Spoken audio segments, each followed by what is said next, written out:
ఈ పూట నేను మీతో పంచుకోవాలని ఆశించిన ప్రేరేపించబడిన మాట, ప్రభు దినమందు ఆత్మవశుడై ఉండగా. స్తోత్రం చెప్పండి అందరు గట్టిగా. ఇక్కడ యోహాను ఆత్మవశుడై ఉన్నాడు, పరిశుద్ధాత్మ వశుడై ఉన్నాడు, పరిశుద్ధాత్మని యొక్క స్వాధీనంలో ఉన్నాడు.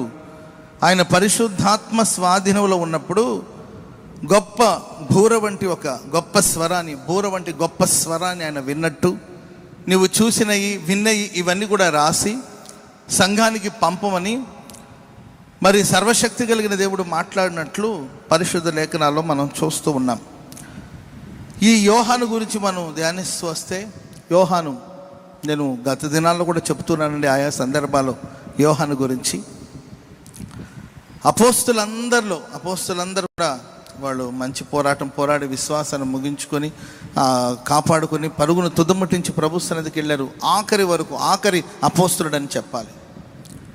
ఆఖరి అపోస్తులుడు అందరి తర్వాత దైవ ప్రత్యక్షతను పొంది ఆ తర్వాత ప్రభు సన్నిధికి వెళ్ళారు. వారు అందరూ హతసాక్షులుగా మార్చబడ్డారు, కానీ యోహాను హతసాక్షిగా మార్చబడలేదండి. శ్రేష్టమైన విషయాలన్నీ కూడా దేవుని సన్నిధిలో పొందిన అనుభవాలు యోహాను గారిలో మనం చూస్తాం. అండ్ యేసు ప్రభును సిలువ వేసినప్పుడు అందరూ పారిపోయినట్లు మనం చూస్తాం, కానీ సిలువ వేయబడిన ఆ చోటు కూడా యోహాను అక్కడ ఉన్నట్లు వాక్యంలో మనం చూస్తాం. ఆ తర్వాత యేసుక్రీస్తు వారు సిలువ మీద ఉన్నప్పుడు ఓ శ్రేష్టమైన బాధ్యతను, ఇదిగో నీ తల్లి, ఇదిగో నీ కుమారుడు అన్నారు కదండి. యేసు ప్రభు పలికిన 7 మాటల్లో ఒక మాట ఈ యోహాను గురించి మనం చూస్తూ వస్తాం. యేసయ్య రొమ్మును ఆనుకుని ఉండేవాడని కూడా మనం గతంలో ధ్యానించాం. అన్ని సందర్భాల్లో యేసు ప్రభు ఎక్కడికి వెళ్ళినా ఆల్మోస్ట్ అన్ని సందర్భాల్లో యేసుతో పాటు ఉన్నవాళ్ళు ఒక వ్యక్తి యోహాను. బైబిల్లో మనం చూస్తాం, ఈ యోహాను యేసును బట్టి కలుగు శ్రమలలోను, రాజ్యములోను, సహనములోను పాలిభాగస్తుడుగా ఉన్నట్లు మనం చూస్తున్నాం. శ్రమల్లోను, రాజ్యములోను, సహనం అన్నిట్లో ఇతడు పాలిభాగస్తుడుగా ఉన్నాడు.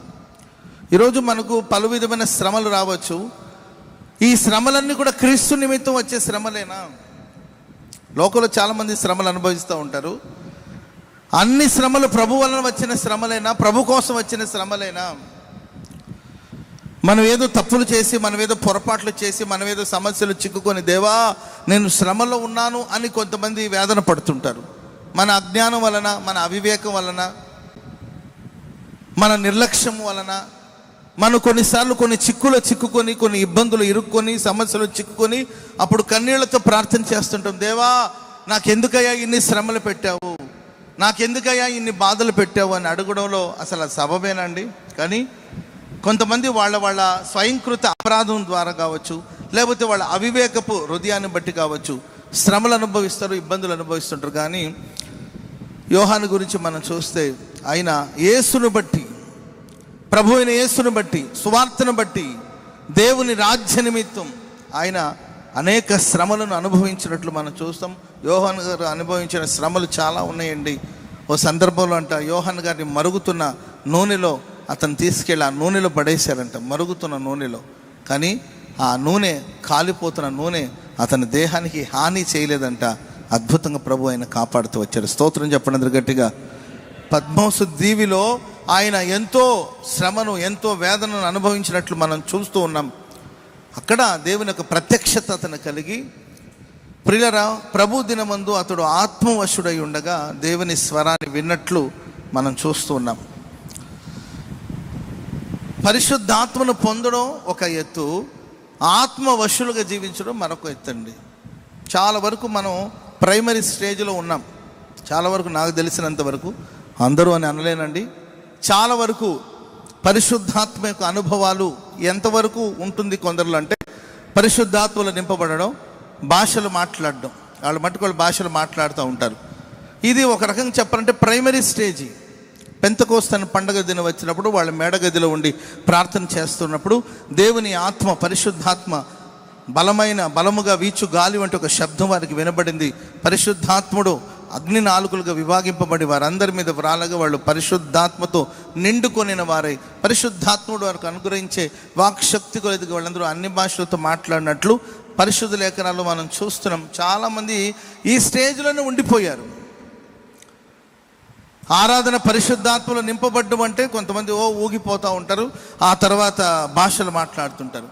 ప్రారంభ స్టేజ్లో అయితే పెద్ద పెద్దగా కేకలు వేయడం, గంతులు వేయడం, ఏంటంటే మందిరం అంతా పొరలాడేయడం ఇలాంటివి చేస్తూ ఉంటారు.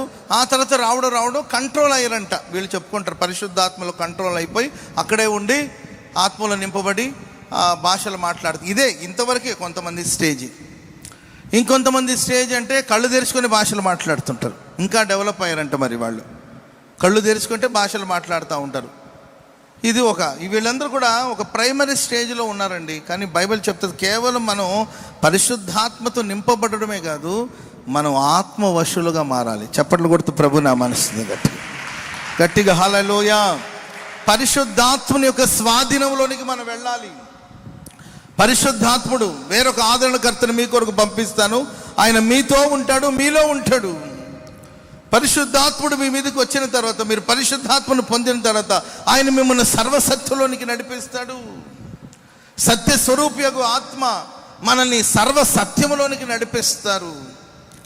కాబట్టి దేవుని ప్రియులారా, ఈరోజు మనం కేవలం పరిశుద్ధాత్మతో నింపబడడం కాదు, పరిశుద్ధాత్మని వశంలో ఉండిపోవాలి.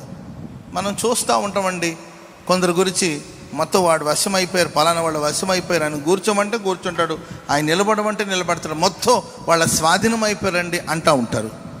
అదేవిధంగా మనం మనుషుల స్వాధీనంలో కాదు కానీ పరిశుద్ధాత్మని స్వాధీనంలోకి వెళ్ళిపోవాలి, పరిశుద్ధాత్మని నడిపింపులోనికి వెళ్ళిపోవాలి.